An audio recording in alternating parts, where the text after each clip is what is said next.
माँ सिर्फ देना जानती हैं। मम्मी, आपका ये कुकिंग वाला शौक हमें बहुत महंगा पड़ रहा है। घर में सब कुक के हाथ का बना खाना खाते हैं, फिर भी आप अलग से खाना फेंकने के लिए क्यों बनाती हो? पता भी है कि इस तरह कितना पैसा खर्च होता है। अरे पर बहू, मैं तो सब रोहित के पसंद का खाना बनाती हूँ। मम्मी, वो सब मुझे बचपन में पसंद था। अब इतना तेल खिलाकर बीमार करोगी क्या? वैसे भी मैं पूरा समय कभी क्लाइंट तो कभी बॉस के साथ मीटिंग में रहता हूँ, इसलिए आप अपनी बर्बादी को मेरा नाम तो मत ही दीजिएगा।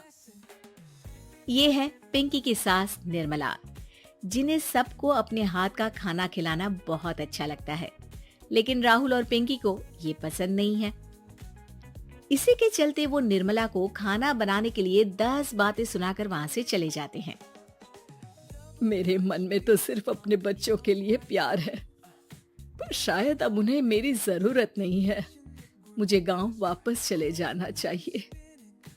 जहां एक तरफ निर्मला दोबारा गांव जाने के बारे में सोच रही होती है, वहीं उसका पोता परम अपनी दादी के शौक को प्रोफेशन में बदलने का आइडिया सोच रहा होता है।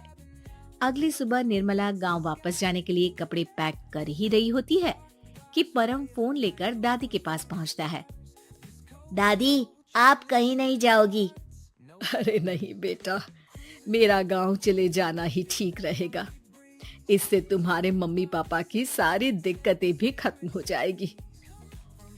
दादी, वो तो ना आपके आने से पहले कम थी और ना ही आपके जाने से खत्म होगी। उन्हें हमेशा पैसों की टेंशन में ही रहना है। मेरे पास आपको यहाँ रोकने का आइडिया है। आइडिया? मतलब मैं कुछ समझी नहीं। इस पर परम अपनी दादी को YouTube खोलकर उसके बारे में सब कुछ बताता है, जिसे सुन दादी कंफ्यूज हो जाती है। अरे बच्चे, तूने इस बुढ़िया के बारे में इतना सोचा, वही बहुत बड़ी बात है। देख, मुझे ये सब समझ में नहीं आता, तू मुझे जाने दे बेटा। अरे दादी, इसमें कुछ मुश्किल नहीं है, मैं हूं ना हेल्प के लिए। आप बस खाना बनाओ, और पता है YouTube की मदद से आप अपनी स्पेशल रेसिपी लोगों को सिखा भी सकती हो। अच्छा, ऐसा भी हो सकता है? मतलब बस घर बैठे मैं दूसरे लोगों को सिखा दूंगी? सिर्फ कुछ लोगों को नहीं, पूरी दुनिया को सिखा सकती हो, और उसके लिए आपको सिखाने के पैसे भी मिलेंगे दादी। इस पर बहुत देर तक दादी को YouTube के बारे में समझाकर आखिर में परम उन्हें कन्विंस कर ही लेता है, जिसके बाद वो गांव जाने का प्लान कैंसिल कर YouTube चैनल शुरू कर देती है। हमने ये शुरू तो कर दिया, पर इससे कहीं रोहित और पिंकी को दिक्कत ना हो बेटा। दादी, वो आपके बारे में नहीं सोचते तो आप क्यों उनके बारे में इतना सोच रही हो?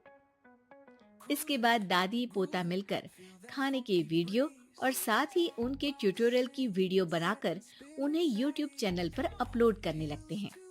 सब खुशी से चल रहा होता है कि कुछ हफ्तों में ही पिंकी को इसकी खबर हो जाती है। हमारी पीठ पीछे घर में ये सब क्या चल रहा है? अरे मम्मी, आपको तो अपना टाइम पास करना है, पर उसमें मेरे बेटे का फ्यूचर क्यों खराब कर रही हो? पढ़ाई के टाइम आपके साथ किचन में लगा रहेगा तो फेल ही हो जाएगा ना। वैसे इस YouTube वाले के शौक के लिए आप जो फैंसी डिशेस बना रही हो, उसके पैसे कहाँ से आ रहे हैं? मम्मी, आपको हमेशा पैसों की चिंता ही क्यों लगी रहती है? और रही बात मेरी पढ़ाई की, तो आपसे ज्यादा दादी को उसकी चिंता है, इसीलिए मेरी पढ़ाई के बाद ही वो ये काम करती है। परम, अपनी मम्मी से बात करने का ये कौन सा तरीका है? और मम्मी ने पैसों के बारे में कुछ गलत तो नहीं पूछा? जब घर में हम दोनों कमाते हैं तो ये पूछने का अधिकार तो है कि पैसे कहाँ इस्तेमाल हो रहा है। मम्मी का ये जानना जरूरी बनता है। पापा, आप अपनी मम्मी से कैसे बात करते हो, ये तो मैं देख ही रहा हूँ। तो आपके मुंह से ये बातें तो अच्छी नहीं लगती। और रही बात पैसों की, तो आप दोनों हर समय मुझसे दूर रहने की कंपेंसेशन में जो पॉकेट मनी देते हो ना, हम उसी से ये सब कर रहे हैं। इस पर परम अपनी दादी को लेकर वहां से चला जाता है, जिसके बाद पिंकी और रोहित YouTube चैनल बंद करवाने की बहुत कोशिश करते हैं, लेकिन परम ऐसा होने नहीं देता। इसी तरह महीने बीत जाते हैं। पर चैनल का कुछ खास ग्रोथ ना देखकर निर्मला निराश हो जाती है। हम इतनी मेहनत करते हैं, फिर भी आज तक मैं तेरा 1 रुपया भी वापस नहीं कर पाई। अब तो रोहित ने तुझे पैसे देने भी बंद कर दिए और तेरी सारी सेविंग्स भी खत्म होने को आई है। बेटा, मुझे लगता है कि हमें ये सब बंद कर देना चाहिए। दादी, YouTube चलने में मेहनत के साथ ढेर सारा सब्र भी लगता है। देखना, कुछ महीनों में सब सिर्फ आपको ही देखेंगे और अगर फिर भी कुछ नहीं हुआ तो बंद कर देंगे। परम की बात से दादी मान जाती हैं और वो अपना काम जारी रखते हैं। अगले ही महीने पूरी दुनिया में लॉकडाउन लग जाता है, जिसमें सब घर में तो बंद हो जाते हैं, लेकिन साथ ही पिंकी की जॉब चली जाती है और रोहित के ऑफिस में भी ज्यादा अच्छे हाल नहीं होते। लेकिन वहीं लॉकडाउन के असर में निर्मला के सब्सक्राइबर्स और व्यूज बढ़ने लगते हैं। देखा दादी, मैंने कहा था ना, एक दिन सब आपको ही देखेंगे। अब तो आप बस रोज एक वीडियो अपलोड करो और जादू देखो।